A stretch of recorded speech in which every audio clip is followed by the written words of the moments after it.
راهيتي وخبام رسول الله فقلت نعم ها هو ما بلغك تحت الكساء فأقبل علي نحو الكساء وقال السلام عليك يا رسول الله أتزان لي أن أكون معكم تحت الكساء قال له عليك السلام يا أخي ووسي وخليفتي وصاحب اللواء قد أذنت لك فدخل علي تحت الكساء اللهم صل على محمد ثم أتيت نحو الكساء وقلت السلام عليك يا أبت يا رسول الله أتزان لي أن أكون معكم تحت الكساء قال وعليك السلام يا بنتي ويا بنتي قد أذنت لك فدخلت تحت الكساء فلما اكتملنا جميعا تحت الكساء أخذ برسول الله بطر الكساء وهما بيد اليمنى إلى السماء وقال اللهم إن هؤلاء أهل البيت وخاصتي وحامتي لحمهم لحمي ودمهم دمي يعلمني ما يعلمهم ويحزنني ما يحزنهم أنا حرب لمن حاربهم وسلم لمن سالمهم وعدو لمن عاداهم محب لمن أحبهم إنه مني وأنا منهم فجل صلواتك وبركاتك ورحمتك وغفرانك ورضوانك علي وعليهم أذهب عنهم الرسا وطهرهم تطهيرا فقال الله عز وجل يا ملائكته ويا سكان السماوات إني ما خلقت السماء ممنية ولا أرضا مضيئة ولا قمرا منيرا ولا شمسا مضيئة ولا فلكا يدور ولا بحر يجري ولا فلك يسري إلا في محبتك هو هؤلاء الخمسة الذين هم تحت الكساء فقال أمين جبرائيل يا ربي ومن تحت الكساء فقال عز وجل هم أهل بيت النبوة وما دون الرسالة هم فاطمة وأبوها وبالها وبنوها اللهم صل على محمد فقال جبرائيل يا ربي أتزان لي أن أهبت للأرض يكون معهم سادسا فقال الله نعم قد أذنت لك فهبط الأمين جبرائيل وقال السلام عليك يا رسول الله العلي الأعلى يخرق السلام ويخصه بالتحية والإكرام ويقول لك وعزتي وجلالي إني ما خلقت سماء ممنية ولا أرضا مضيئة ولا قمرا منيرا ولا شمسا مضيئة ولا فلكا يدور ولا بحر يجري ولا فلكا يسري إلا أجلكم ومحبتكم وقد أذن لي أن أدخل معكم فأتأذنوا لي يا رسول الله فقال رسول الله وعليك السلام يا أمين وهي الله إنه نعم قد أذنت لك فدخل علي جبريل معنا تحت الكساء فقال لي أبي إن الله قد أوحى إليكم يقول إنما يريد الله ليذهب عنكم رجال البيت ويطهركم تطهيرا صل على محمد فقال علي أبي يا رسول الله أخبرني ما لجلوسنا هذا تحت الكساء من الفضل عند الله فقال النبي والذي بعثني بلقي النبي واصطفاني برسالة نجية ما ذكر خبرنا هذا في محفل من محافل الليل وفيه جمع من شيعتنا محبين إلا نزلت عليهم الرحمة وحفت بهم ملائكته واستغفر لهم إلا أن يتفرقوا فقال علي إذا والله فزنا فأذو شيعتنا ورب الكعبة فقال النبي ثانيا يا علي والذي بعثني بلقي النبي واصطفاني برسالة نجية ما ذكر خبرنا هذا في محفل من محافل الليل وفيه جمع من شيعتنا محبين وفيه محموم إلى فرج الله همه ولا مغموم إلى كشف الله غمه ولا طالب حاجات إلى خزي الله حاجاته فقال علي إذا والله فزنا وسويدنا كذلك شيعتنا فعزوا وسويدنا في الدنيا والآخرة ورب الكعبة اللهم صل على محمد اللهم إني أسألك بحق محمد وأنت محمود بحق علي وأنت الأعلى بحق فاطمة وأنت فاطر السماوات والأرض وبحق الحسن وأنت المحسن وبحق الحسن وأنت الخديم والإحسان وبحق الأئمة التسعة الطاهرين من ذرية الحسين عليه السلام اللهم صل على محمد وعلى محمد وجل محمد وعلى محمد صلوات اللهم صل على محمد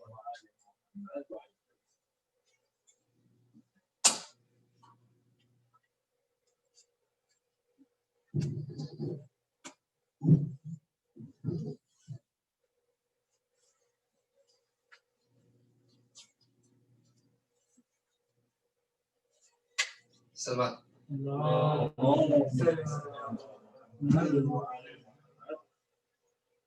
कासिम का था टुकड़ा पड़ा, टुकड़ों में जो था बट गया, था सोचता शाहों का शाह, माँ को बताऊं किस तरह मारा गया कासिम तेरा, देखेगी कैसे माँ, देखेगी कैसे माँ। ख़ैमों में जब वो पहुंचेगा, बिखरा हुआ जवान, देखेगी कैसे माँ, देखेगी कैसे माँ।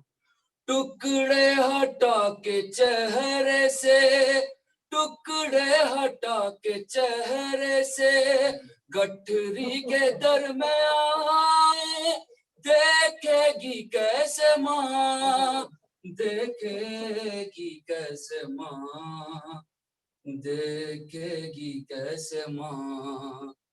है रेत पे बिखरी मेरे भाई की निशानी, पामाल जिस तरह से हुई कासिम की जवानी, डूबा जो अपने खून में, डूबा जो अपने खून में, मेरे भाई का निशान, देखेगी कैसे माँ, देखेगी कैसे माँ, देखेगी कैसे माँ। तकसीम इस तरह से हुआ, दूल्हा है बन में, है उसके टुकड़े बिखरे हुए रेत पे रन में, वो जिसको मौत देख के, वो जिसको मौत देख के कहती थी अल अमान, देखेगी कैसे माँ, देखेगी कैसे माँ, देखेगी कैसे माँ। ख़ैमों में उसकी लाश को ले जाऊं किस तरह, है हाथ कफन फरवा को बतलाऊं किस तरह, जिन हाथों पे मेहंदी थी, जिन हाथों पे मेहंदी थी, उन हाथों के बिना देखेगी कैसे माँ, देखेगी कैसे माँ, देखेगी कैसे माँ।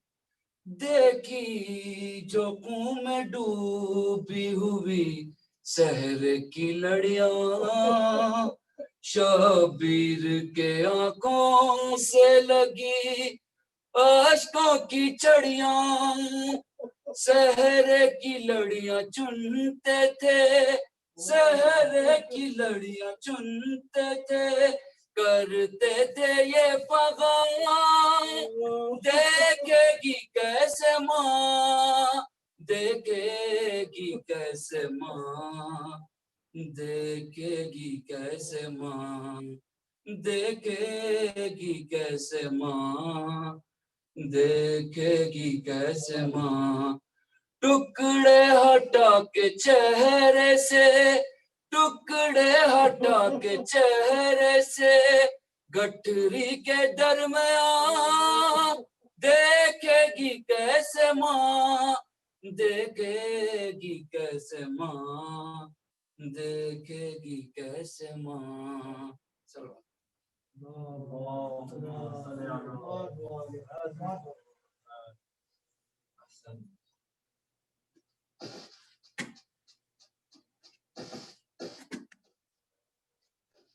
على محمد وآل محمد. اللهم صل على محمد وآل محمد.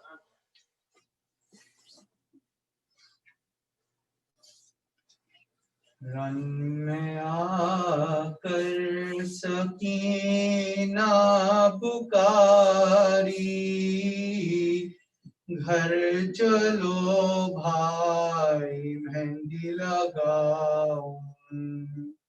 बने कासिम बहन तुम पे वारी, घर चलो भाई मेहंदी लगाओ। कैसी शादी क़यामत ये आए, हुए दूल्हा दुल्हन में जुदाई, नेक अपना में लेने न पाए, नेक अपना में लेने न पाए। घर चलो भाई मेहंदी लगाओ।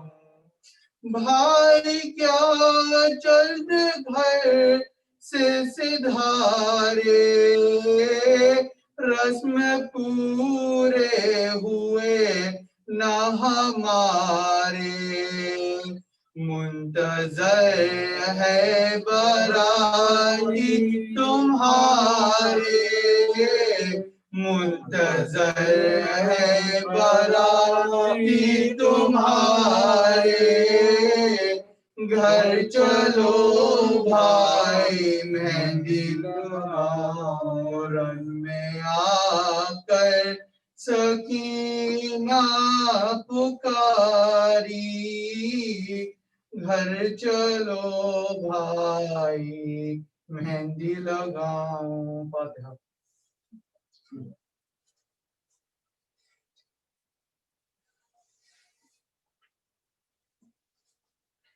जख्मी जुरन में खास में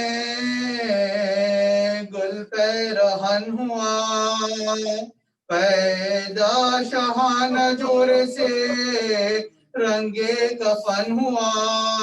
बागे जिना रसूल को बैतुल हुज़न हुआ, और फौज की में शाहदरे कीर्तन हुआ, और फौज की में शाहदरे कीर्तन हुआ। उल्था के रोंदाला लश्कर के भाग को, आगाजियों बुझा दो हसन के चराग को, आगाजियों बुझा दो हसन के चराग को।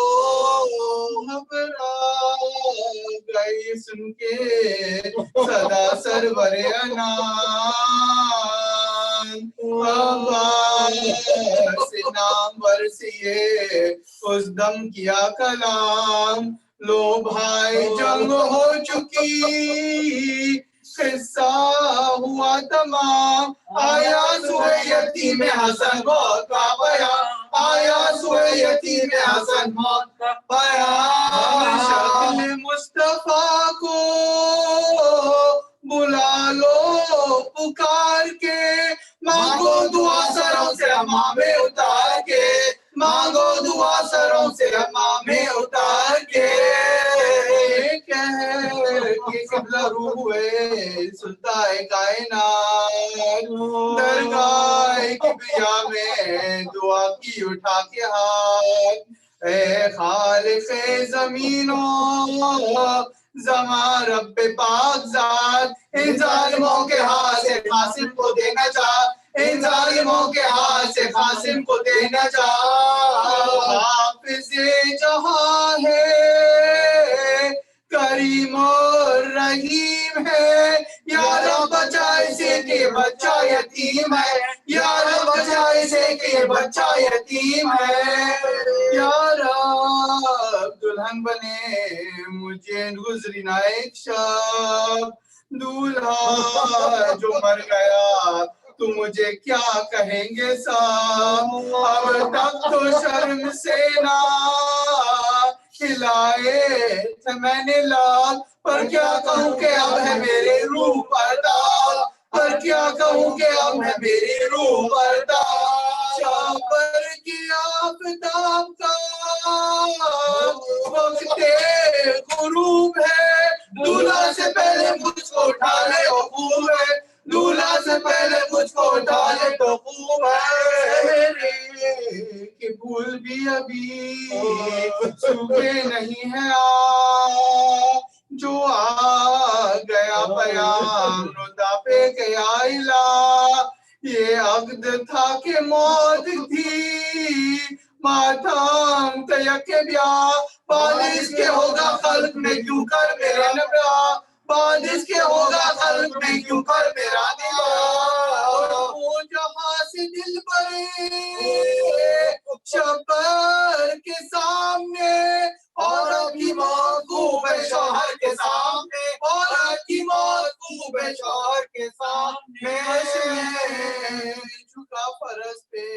जो होगी रद खबर मारा किसी ने पलक गुरस्तान कर बरची लगी जो शीश की टुकड़े हुआ जिगर गिरते थे हंसे के कमर पर लगा तबा गिरते थे हंसे के कमर पर लगा तबा की देखा के पुकारे इमाम को फरियाद या हुसैन बचा लो गुलाम को फरियाद या हुसैन बचा लो फरियाद या हुसैन बचा लो गुलाम को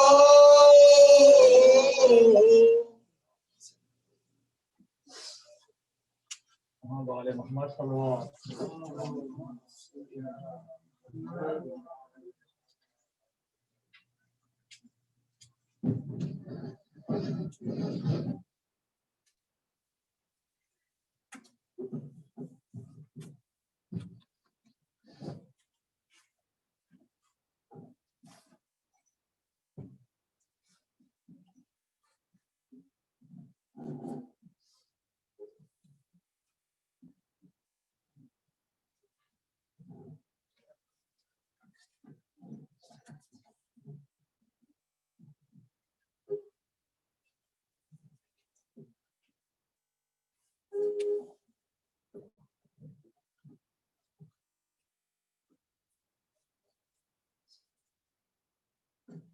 سورة المباركة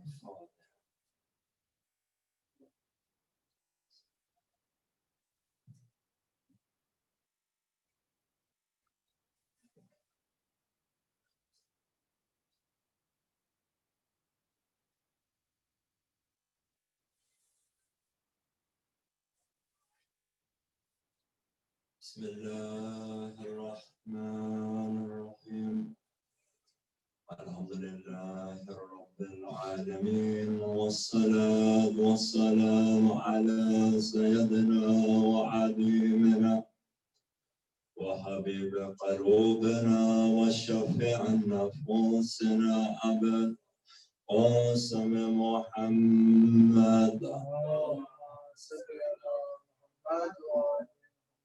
إن الله وملائكته يصلون على النبي يا أيها الذين آمنوا صلوا عليه وسلموا تسليما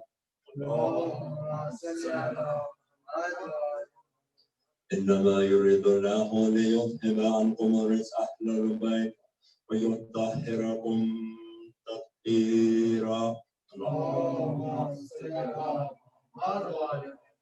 الحمد لله الذي هدانا لهذا وما كنا لنهتدي لولا أن هدانا الله أما بعد يقول الله في كتابه الكريم والقرآن المجيد وكتاب الحق بسم الله الرحمن الرحيم قل هو الله أحد الله الصمد لم يلد ولم يولد ولم يكن له كفوا أحد صلوا على محمد وآل محمد.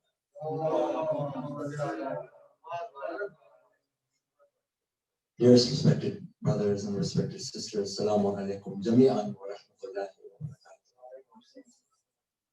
We continue our journey in uncovering and understanding Tawheed through Imam al-Hussein alayhi salam.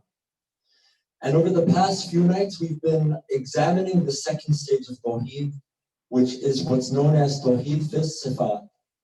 And we looked at the difference between essence and attributes. We examined some of the categories of those attributes. We examined the knowledge of Allah subhanahu wa ta'ala, the power of Allah subhanahu wa ta'ala. We looked at the fact of what it means that we say that Allah has willpower, that Allah is alive. We examined those attributes which Allah does not have, for example, a body or a partner, or what it means when we discuss the arsh, for example. And now our journey continues. For tonight, inshallah, we're going to examine the third and fourth stages of Tawheed. As we discussed over the past few nights, Tawheed is multidimensional. Oftentimes it's misunderstood and oversimplified.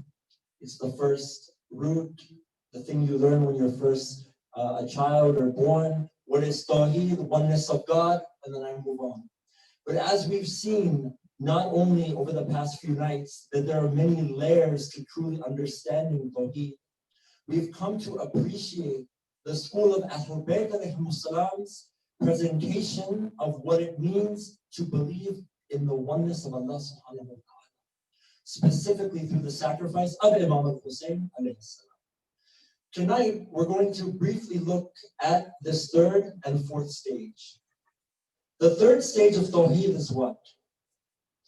It's the belief that the only one who can give you an order, or the only one who can tell you to do something, and the only one who can tell you to not do something is Allah subhanahu wa ta'ala. What does this mean?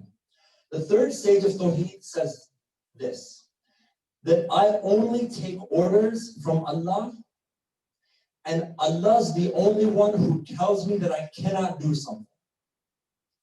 The first question, especially for kids, let's say, the first question that will come when you hear this, are you telling me I don't have to listen to my parents? It's the first question.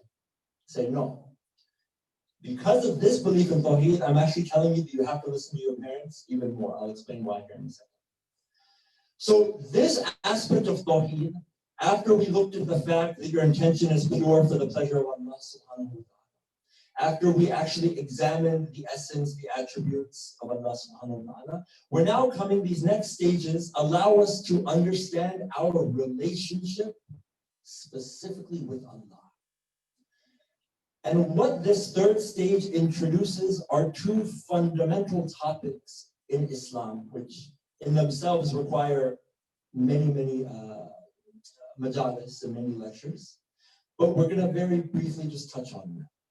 The first is this concept of taqwa. Why?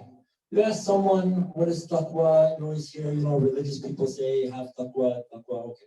What is taqwa? They say, well, it means fear God, or be God conscious, for example.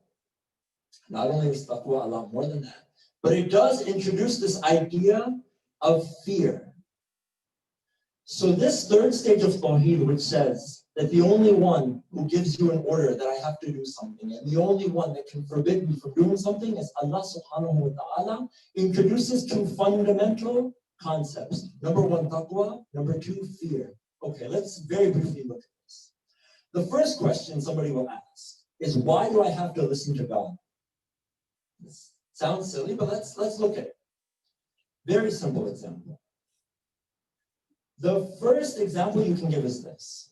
We'll take, I don't want to talk about iPhones because I'm biased. We'll talk about Androids. I know not everyone will agree. But you have, for example, we'll take any smartphone, for example. Let's just use Samsung. Okay. Now, I'm someone who has an Android phone. I've had one for a while. I think I know them pretty well. Now, I have a friend. Their phone broke. So they have two options.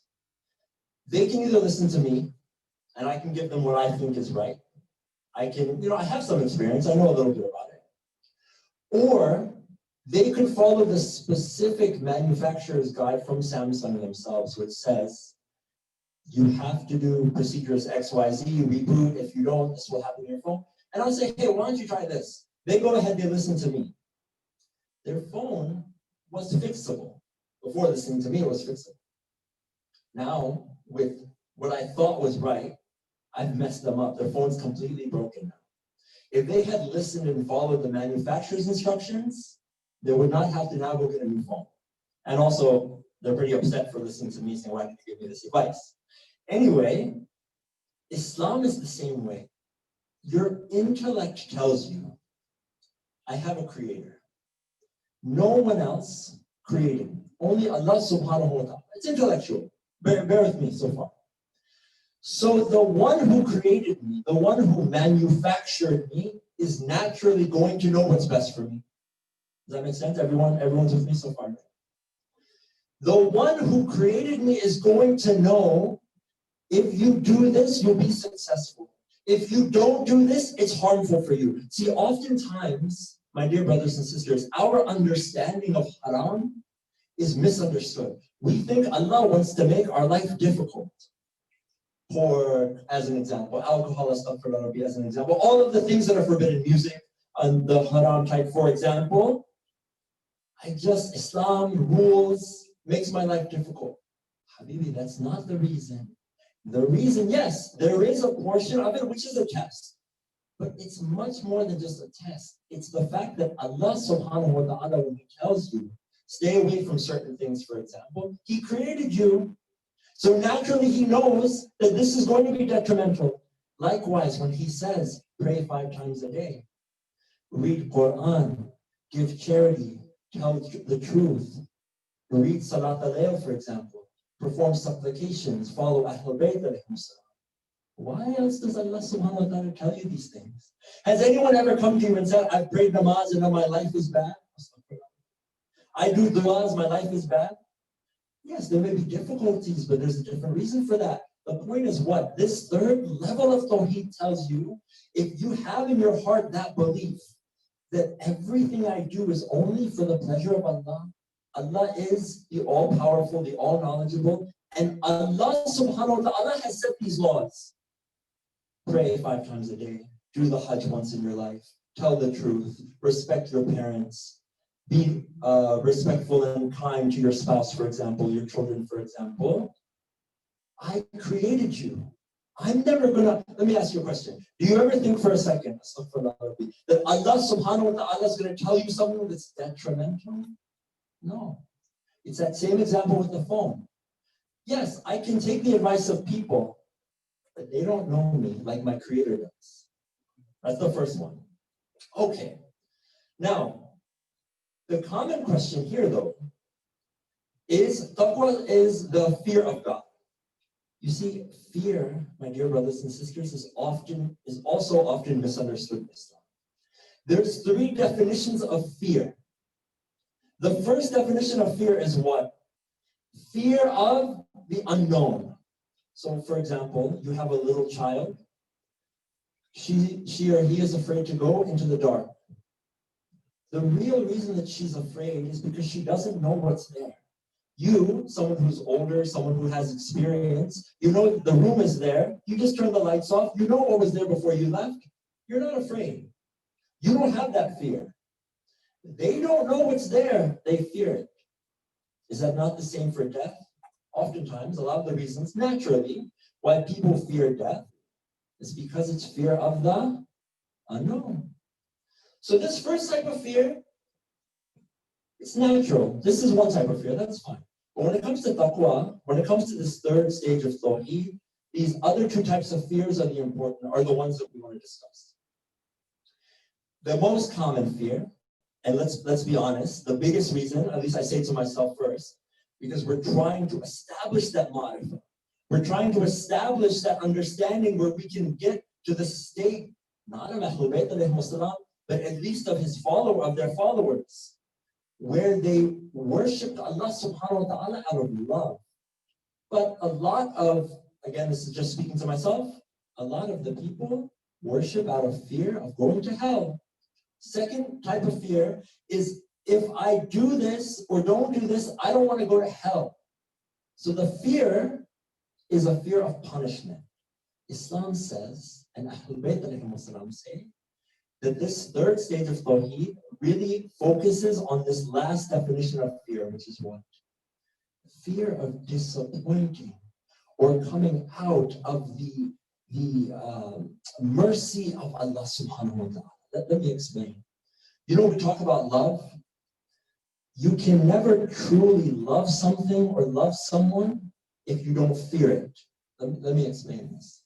Again, I'm going to go back to the cell phone example because it's something, we can all relate, and I do like my cell phone, not too much, but this is a balance, inshallah.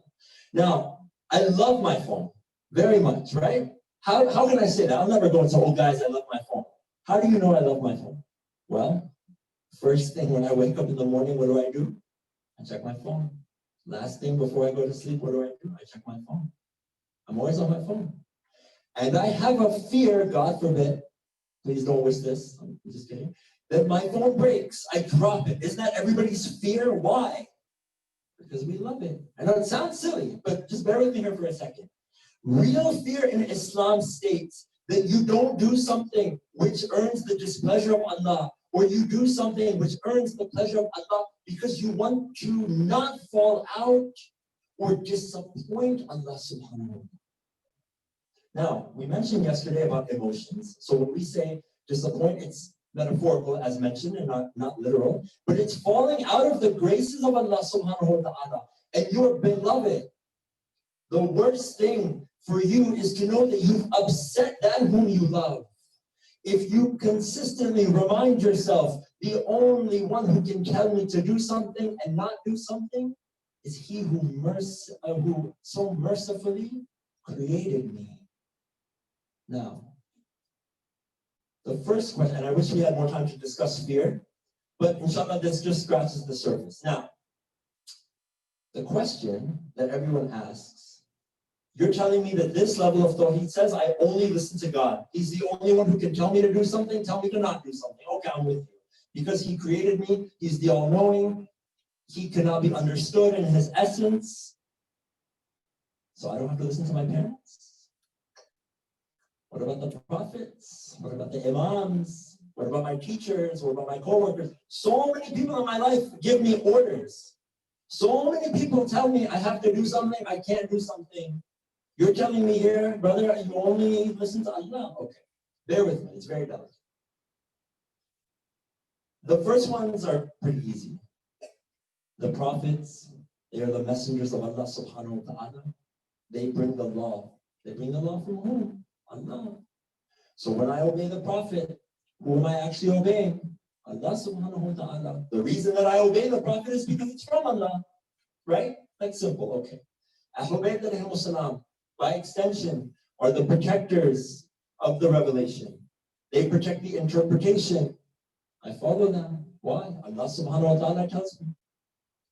My parents. Why do I follow my parents? Because Allah has told me to follow my parents. So, by listening to my parents, who am I actually listening to? Allah. And you know what's incredible? When it comes to this idea of obedience, the 4th chapter of the Holy Quran, Surah Nisa, verse 59, says, and I'm paraphrasing in English, obey Allah, no problem. We know why. Allah subhanahu wa ta'ala is the creator, he's perfect. Perfect in a way that we cannot understand. And obey the messenger. Now when Allah subhanahu wa ta'ala is telling me to obey the messenger, it has to be because the messenger is infallible. Infallible in what sense? That he cannot sin? No. But that out of his ma'rifah, out of his understanding of Allah subhanahu wa ta'ala, he does not sin. And then the Quranic ayah does something remarkable. Wa ulil amr minkum. And the leaders from amongst you. There's a reason why I'm mentioning this.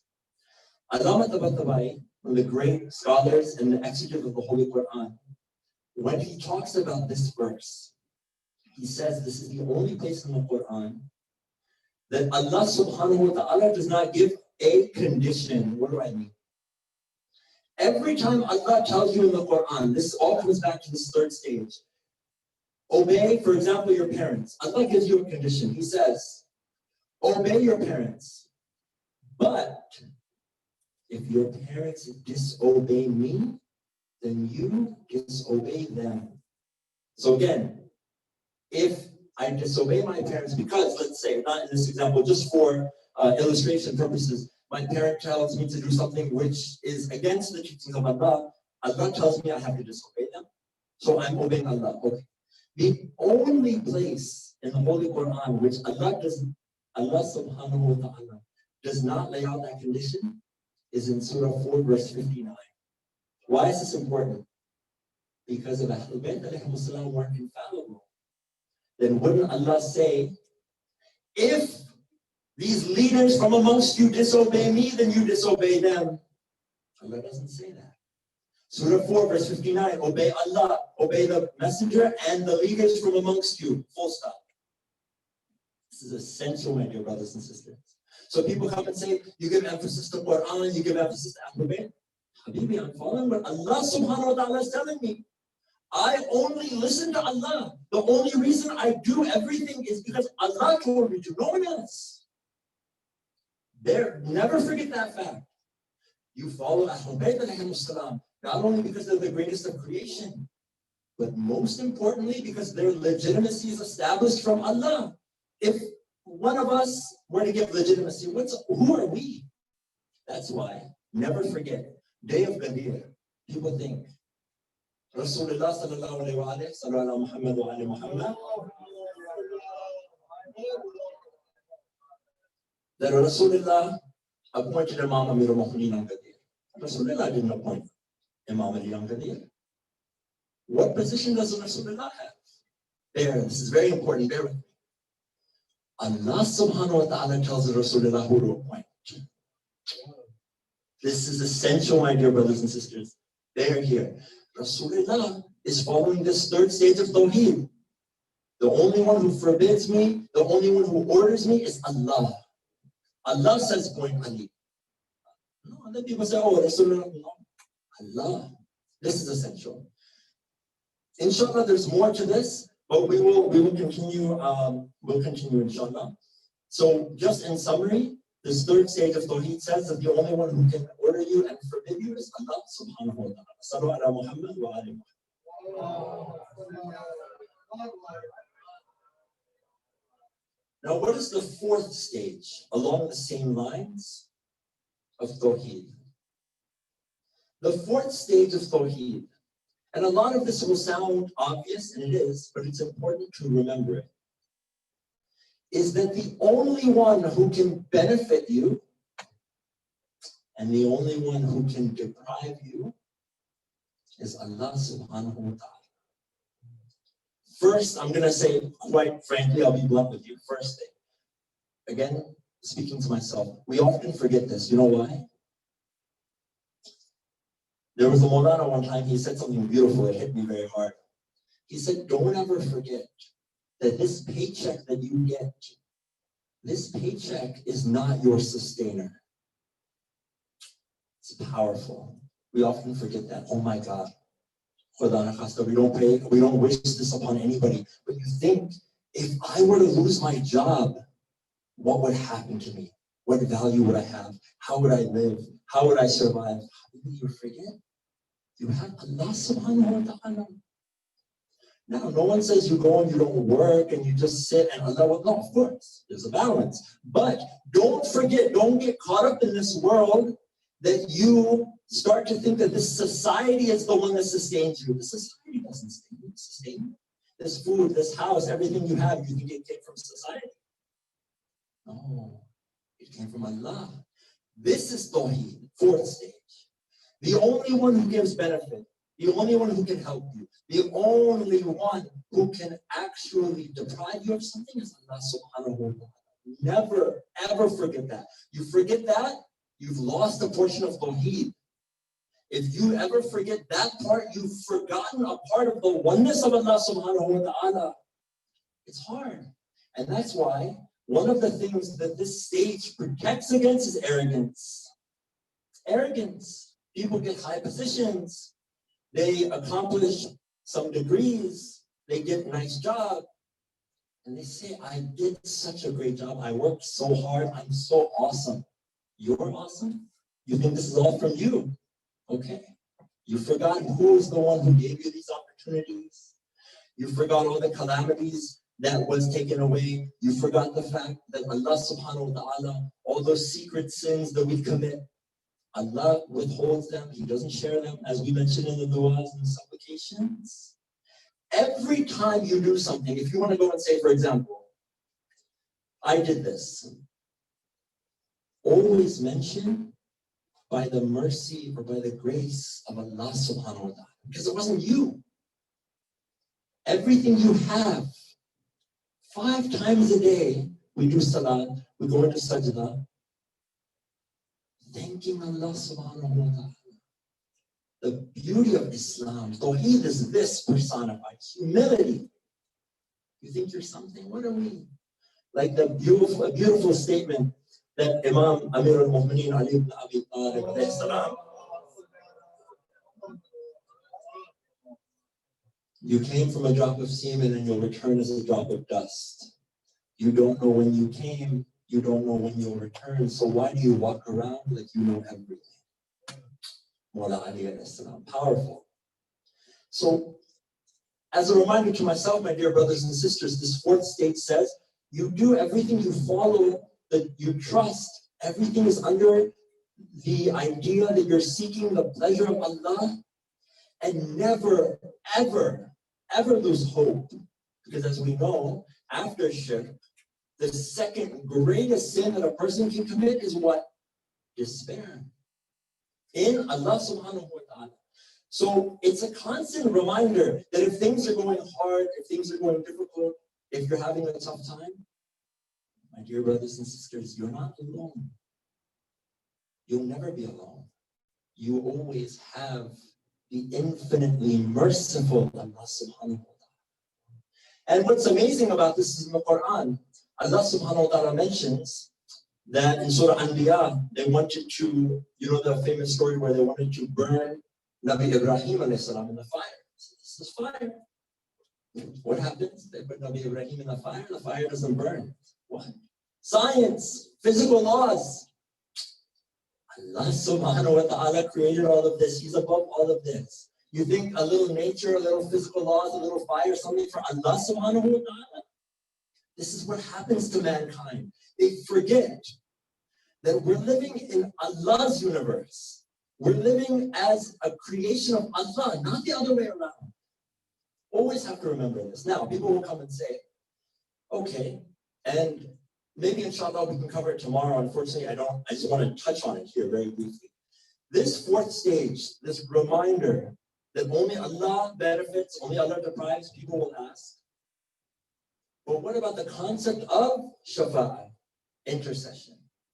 Again, it comes back to the same idea. We believe the Ahlul Bayt alayhimus salam, we believe the Quran, and there are many other intercessors, the angels, for example. They give benefit, huge benefit. But we have to always remember, under the laws, under the belief of Tawheed, that it's by the permission of Allah. That's all. That's all that it says. We believe the benefit is from them, there's no doubt. But ultimately from who? Allah subhanahu wa ta'ala. That's the key. Just don't ever disconnect that fact. That's when it becomes, for example, shirk will say, Imam Ali alayhi salam helped me on his own accord, no help from Allah. No, and we don't believe that. But it's just to remember that fact. So this 3rd and 4th stage allows us to reevaluate our relationship with Allah subhanahu wa ta'ala and to gain that ma'rifah, that closeness with Him. And what better way to understand and to look at Tawheed, to look at the personification of these beliefs, then Imam al-Hussein and the family of Hussein. You know, all of these Masa'ib and all of the remembrances of Imam al-Hussein, I hope you probably have been seeing. There's a reason why we say it's Tawheed through Hussein. Imam al-Hussein in every action is a literal personification of Tawheed. Tawheed in Ikhlas, sincerity. Who was more sincere than Imam al-Hussein? Sincerity in the attributes of Allah. Read Dua Arafah, you'll see the ma'rifah of Imam al-Hussein in relation to Allah subhanahu wa ta'ala. The belief that no one can benefit or harm because the teachings of Imam al-Hussein. And not only that, but like we've talked about, Tawheed is contagious. The taqwa, the fear of Allah, the remembrance of Allah, the consciousness of Allah, thanking Allah, it's contagious. And it goes through all members of the companions and the family, even to the point that you can have a young boy who views death sweeter than honey. Allahu Akbar.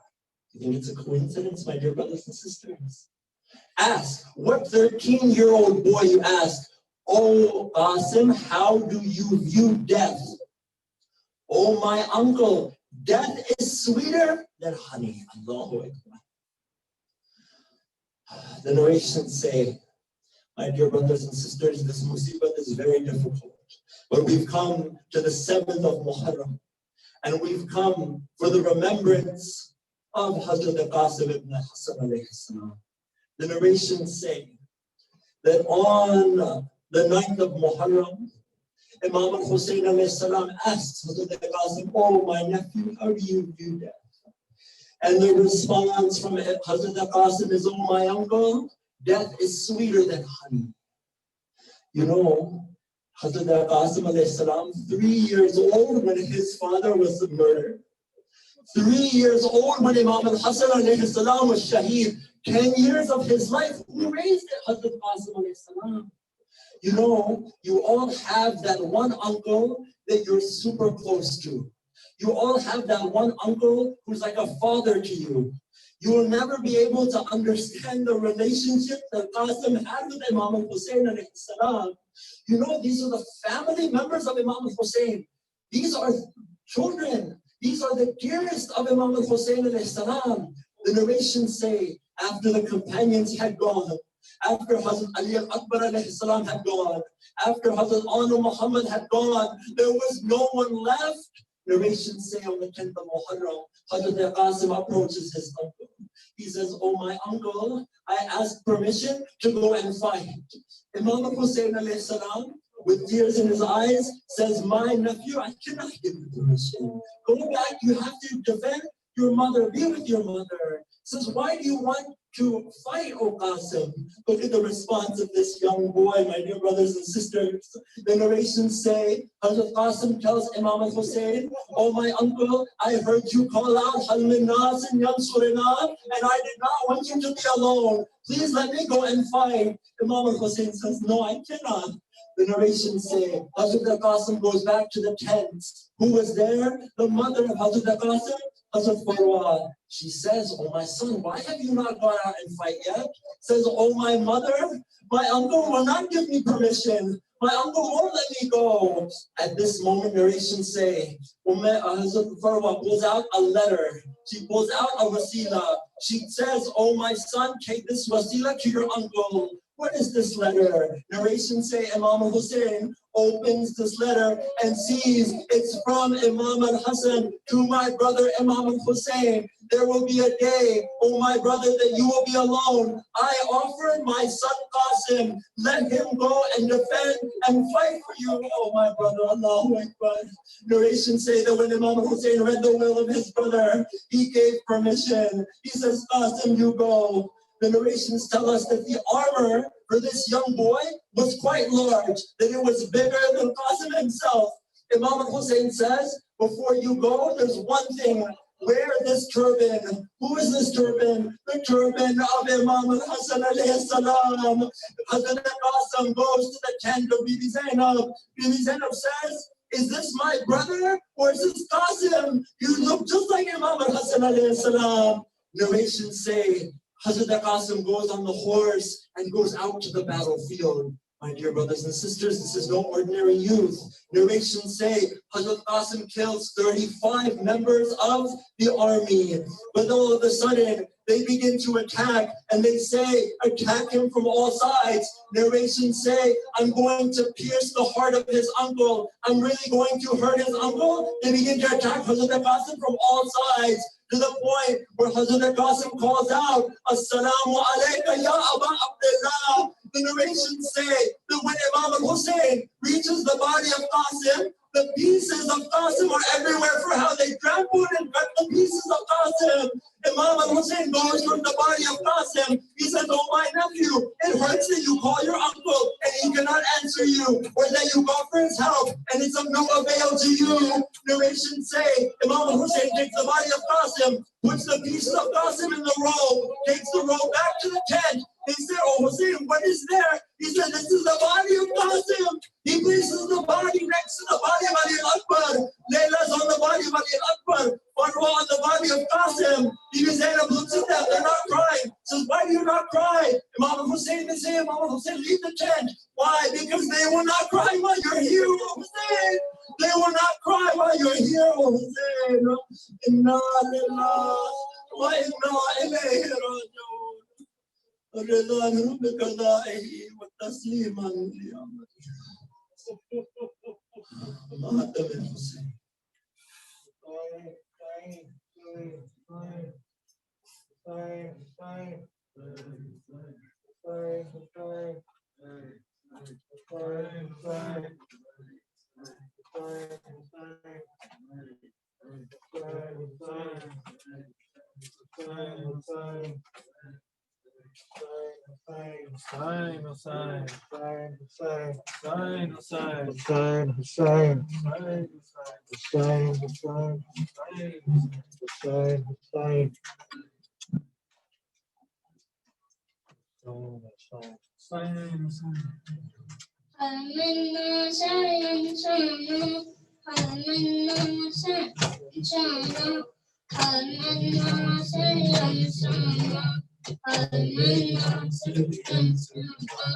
Can you hear it loud and clear the call of Sayyid Shuhada?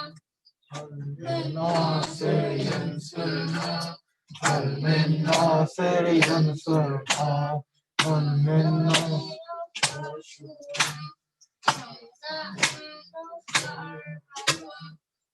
من ناصر ينصرنا من ناصر ينصرنا battered and surrounded by the heads of general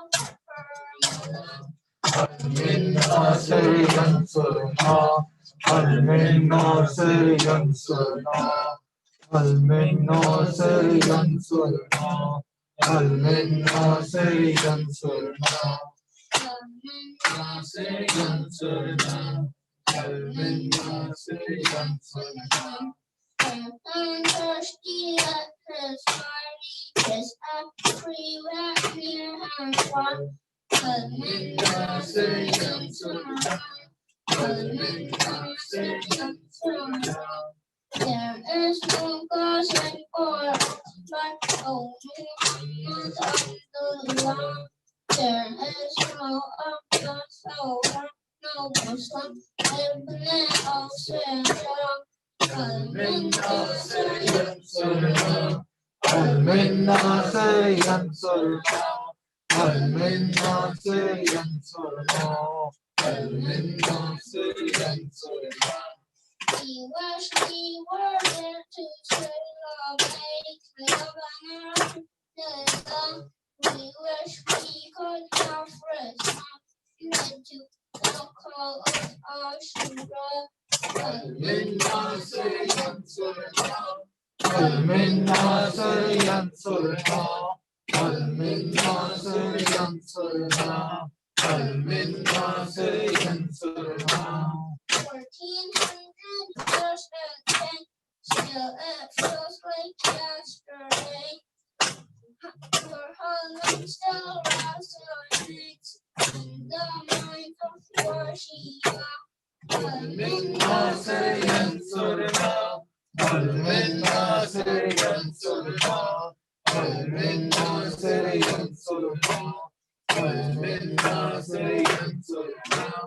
We will be your messengers. We will propagate your name. We will spread the light of justice through the power of your flame.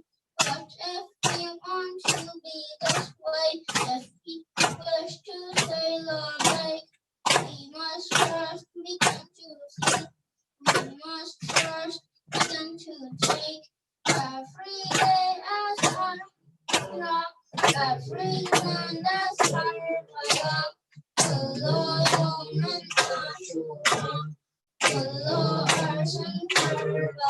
every day as our every land as our Allah,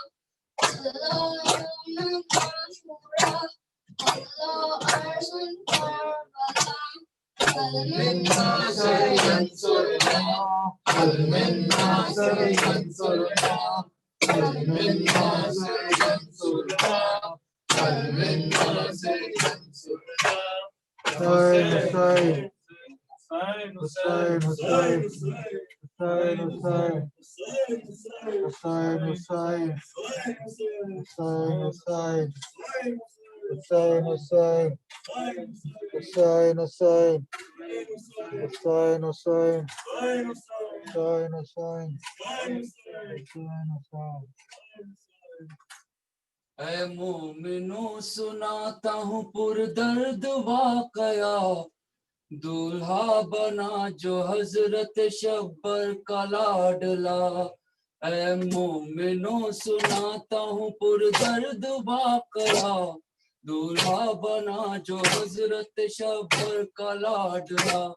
ऐ मोमिनो सुनाता हूँ पुरदर्द वाकया, दूल्हा बना जो हजरत शब्बर का लाडला। आशूर की वो शब क़यामत की थी घड़ी, इब्ने हसन के हाथ में मेहंदी रची हुई। सहरा भी सर पे नादे अली का सजा हुआ। ऐ मोमिनो सुनाता हूँ पुरदर्द वाक़या, ऐ मोमिनो सुनाता हूँ पुरदर्द वाक़या, दूल्हा बना जो हजरत शफ़र का लाडला।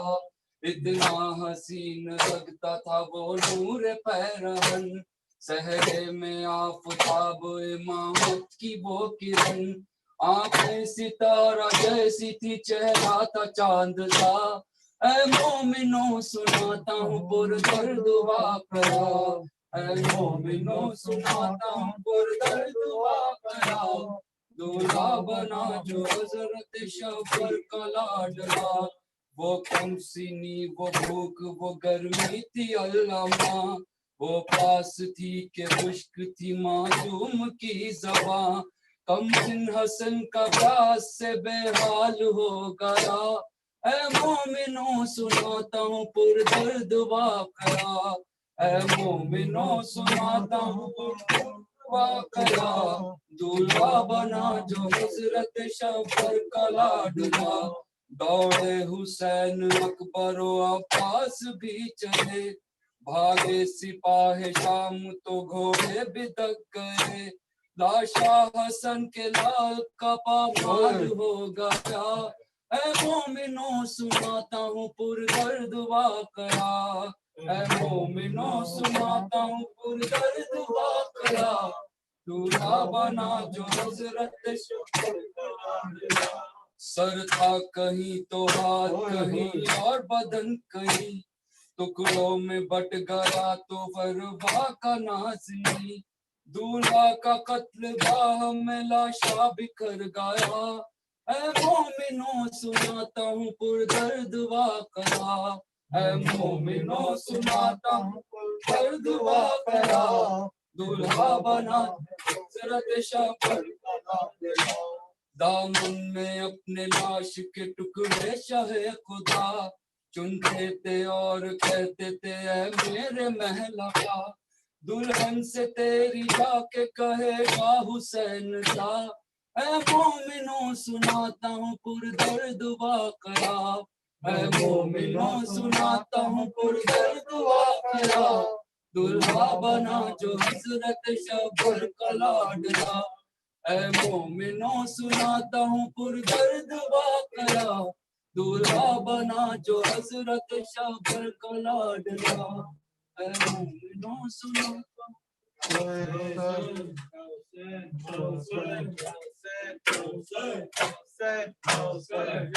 زهرا وابيلا وابيلا زهرا وابيلا وابيلا صدمة ويلا شهيد كربلا وابيلا صدمة ويلا شهيد كربلا وابيلا صدمة ويلا مظلوم نينوى وابيلا صدمة ويلا مظلوم نينوى وابيلا صدمة ويلا وابيلا صدمة ويلا وابيلا صدمة ويلا وابيلا صدمة ويلا وابيلا صدمة ويلا وابيلا وابيلا وابيلا هاي هاي هاي هاي يوسف يوسف صلى الله عليك يا أبا عبد الله السلام عليك يا نبي الله السلام عليك ورحمة الله العالمين السلام عليك يا سيد الوكيل أمير المؤمنين السلام عليك يا فاطمة الزهراء سيد النساء العالمين السلام عليك يا أبا محمد حسن بن علي المجتبى السلام عليك يا أبا عبد الله الحسين المظلوم الشهيد السلام على الحسين وعلى علي بن الحسين وعلى أولاد الحسين وعلى أصحاب الحسين السلام عليكم جميع شهداء كربلاء خصوصا سيدي مولا أبو صلي العباس يمن أمير المؤمنين السلام عليك يا قاسم عبد الله بن الحسن مسلم بن فرعون محمد بن عبد الله وهاني وخبيب بن مظاهر وغر شهيد الرهائي السلام عليك يا سادات موالي ورحمة الله وبركاته السلام عليكم جميعا مسجد الطاهرين من ذرية الحسين عليهم السلام السلام عليك يا غريب الغرباء السلام عليك يا معين الضعفاء والفقراء